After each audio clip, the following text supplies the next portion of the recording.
Dobro večer, moje ime je Slađana Cvjetković i ja sam psiholog i psihoterapeut. 2020.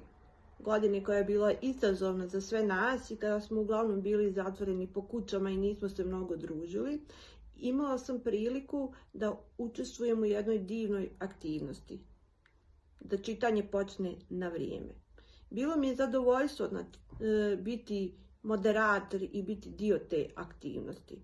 U to vrijeme, kada se nismo družili, nas je povezivao online.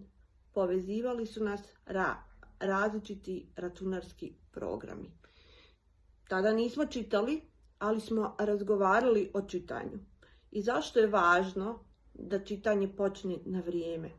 Zašto je važno da roditelji budu sa djecom i da sprovode aktivnost čitanja?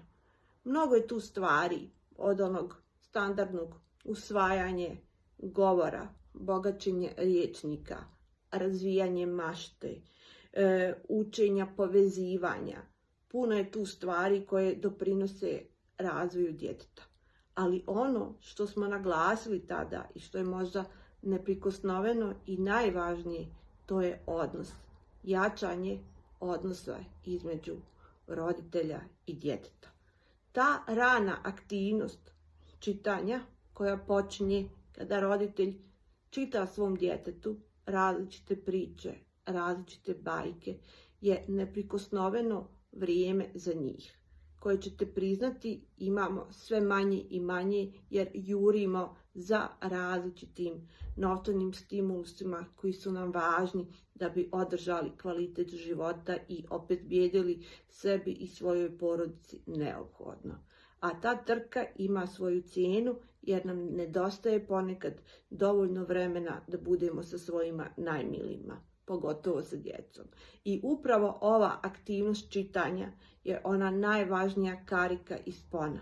Znači, pored svog doprinosa koje čitanje ima za kognitivni razvoj djeteta, za njegov razvoj kreativnosti i mašte, bogaćenje rječnika, ono što je neprikosnoveno je jačanje veze između roditelja i djeteta.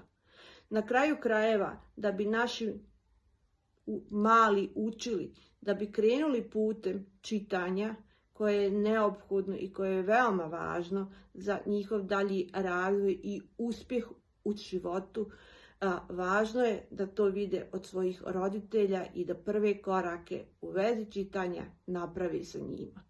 A roditelji su najbolji model. Djeca gledaju i uče, ali sa druge strane, kada mi sjedimo sa našim djetetom koje je u našem krilu, tu pored nas, ono osjeti našu toplinu, osjeti naše kucanje srca, našu zainteresovanost i našu brižnost. I mi tada šaljemo poruku djetetu: ja sam tu za tebe i ovo je moje vrijeme za tebe. Ti si mi važan i bitan. I to je to. Glavna osnova razvoja. Glavna osnova emocionalnog i socijalnog života. Na kraju krajeva, biti važan nekome i da je taj odvojio vrijeme za tebe pokazuje svu našu vrijednost kao ljudskog bića. A djeca to uče u kontaktu sa svojim roditeljima dok im čitaju, a zatim dok zajedno čitaju. I zato mi je bilo zadovoljstvo biti dio ovog divnog projekta i divne aktivnosti. Želim vam da nastavite i u buduće i baš me raduje što je to ovaj put in vivo. Mi smo tada premostili prepreke, a sada idemo na jedan najbolji način kontaktu uživo. Srećno!